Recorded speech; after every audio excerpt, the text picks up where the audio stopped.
Hey guys, David here, and welcome to Digital Outlook. Guys, I sure hope you've been having an amazing day thus far. Now, here I am. I'm in the cab of the truck actually doing this video because Judy and I, boy, have we ever been going like gangbusters today. We've had a few amazing meetings, some with Jake Claver, actually touched base with Bershon Algera and all that kind of stuff. We've been having some great meetings. And by the way, we're just getting ourselves all ready and the house all righted up because on Friday, we're leaving to go to the Quantum Financial Summit, which is going to be on the 8th and the 9th, this Saturday and Sunday in Cape Canaveral, Florida. And guys, I know a lot of folks are going to be there that you watch and enjoy. And I'll tell you, whenever Judy and I have gone to these type of conventions, they're not like conventions. You know what they are? They're like family reunions. The connections that we've made with so many amazing people has been absolutely fabulous. And you guys know who you are. Just absolutely tremendous people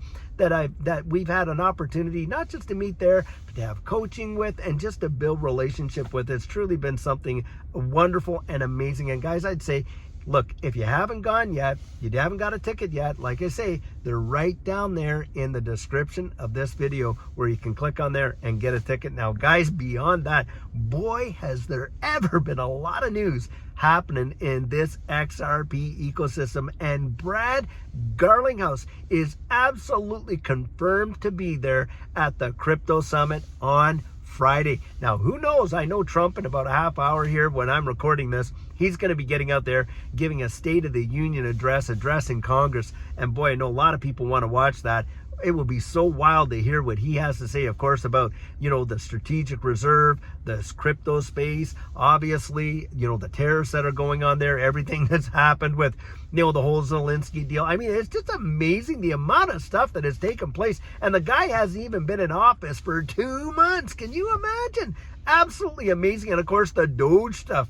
Now, I expect to hear a lot of applauding and a lot of booing, because this is something wild. The controversy that's going around is truly wild. But having said all that, with Brad Garlinghouse being confirmed to be going to that summit, and my expectation, guys, is we could see, Charles Hoskinson in there for Cardano, maybe Lehman Baird for HBAR, who knows, Jeb McCaleb for XLM and all these kind of guys. But wouldn't it be something amazing if the 4 Satoshis showed up and they finally disclosed, hey, here's the Bitcoin guys, and they can, boy, oh boy, I'll tell you what, because who's going to be up there representing Bitcoin and all that? Well, we know that, who's going to be up there, for, representing Ethereum and stuff like that. Consensus is going to be there. It wouldn't surprise me to see those guys there at all and stuff like that. Maybe Max Kaiser's going to show up and he's going to be the guy representing all the Bitcoin maxis, him, Michael Saylor. Now, Michael Saylor,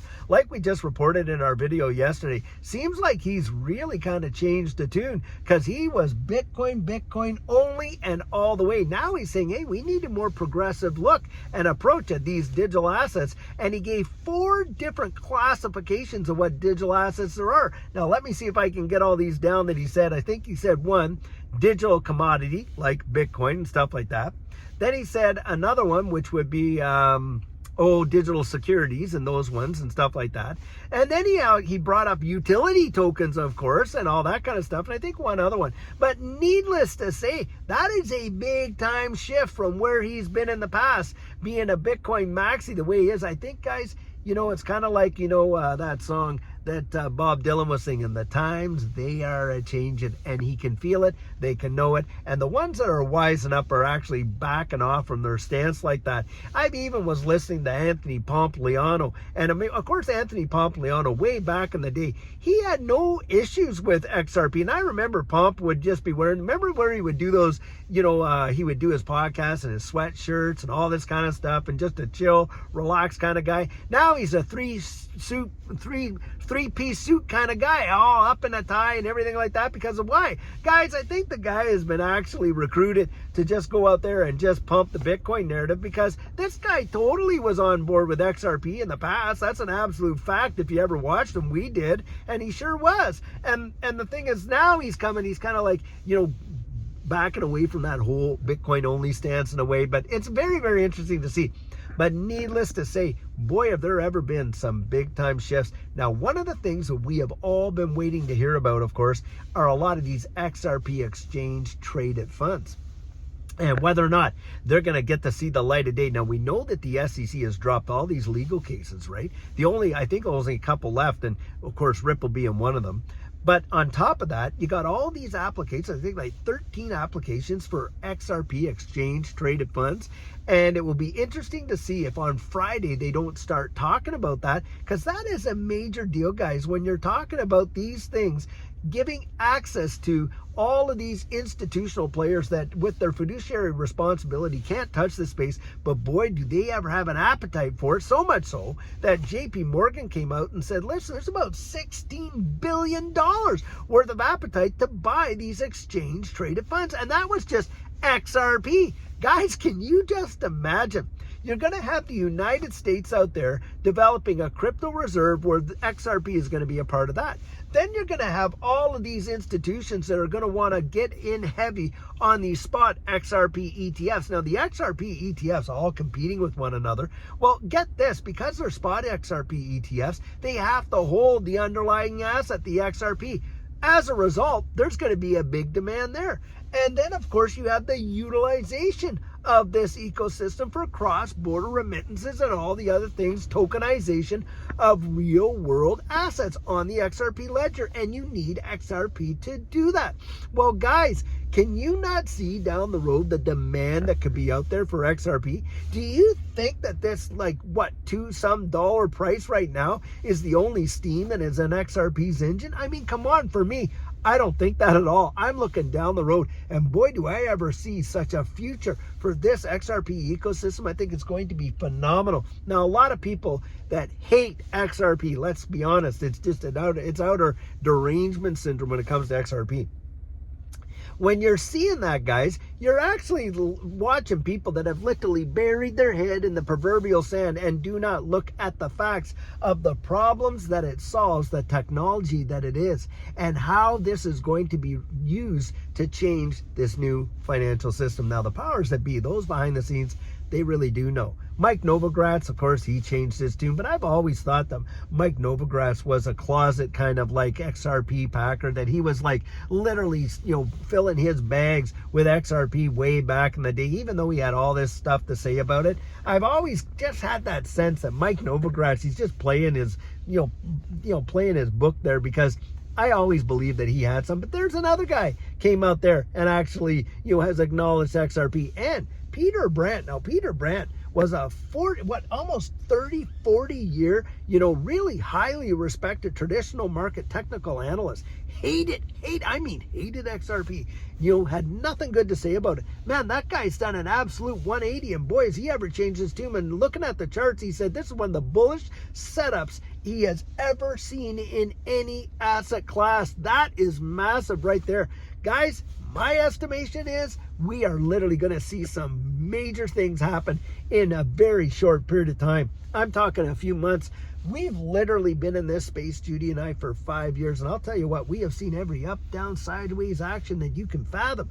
And we've watched things. We've been here before the lawsuit was even let down and stuff like that, accumulating XRP even back then.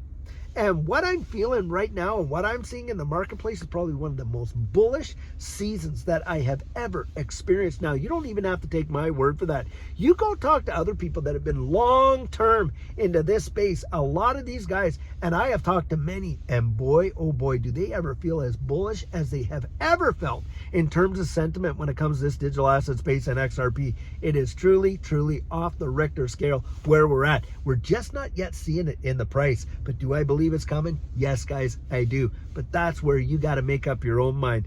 No one else should be making your mind up for you anyway, by the way, if you want to know. But this is why I'm always out there encouraging people to get out there, really research it, and get to know what you're holding, because it is going to be something truly amazing. And by the way, when this market moves, guys, it moves faster than grease lightning. It just moves bang like that. And having said all that, I am throwing it out there. Listen, guys, we are booked for our coaching from March 1st all the way March 17th. Just booked. But if you're interested in that and you want to meet one-on-one, you and I, and we do it for 1 hour over Zoom. And we absolutely, I share with you our experiences, you know, mistakes we made, that type of thing, but we definitely take a look at your portfolio and absolutely making sure it's balanced towards your goals. And on top of that, we help you to develop your exit strategy, along with a bunch of amazing techniques that really do help you in this space. And if it's something that interests you and you want to get on the calendar, guys, just go to my website, thedigital.outlook.com. Go to that website. You're going to see the calendar right there, my availability, and you can get yourself booked in. But I'll tell you what, you will thank yourself. By the way, you will thank yourself that you took the time to literally get out there and get your plan in place. Because like I say, when Judy and I were in this space and we watched it fire off last time, oh my gosh, literally, we saw hundreds, if not thousands of percent in hours, guys, in hours, just bang, bang, bang, just like that. It just blows your ever-loving mind. And if you're not ready for it, it is going to take most people. Most people are going to be taken by surprise. I really do believe that. And a lot of people, guys, are probably not even going to be able to catch it. That's how I feel, because we were there, and what we experienced is truly something else. You know, Judy and I, in some of these asset classes, like for instance, Cardano and different ones, 10,000% gains, guys. Did you hear that? 10,000% gains. That is absolutely mind-bending, but we watched it happen. And do I believe that we have the potential to see that again? Yes, guys, I absolutely do. And I want you to make it. I want you to make it. In fact, I love to say, I want you to be standing there right beside me, right in that winner's circle when we cross that finish line. Because guys, I'll tell you what, they are kicking the tires, they are lighting the fires, and I absolutely believe this thing is going to blast off right into the atmosphere, way past the moon and straight through Jupiter.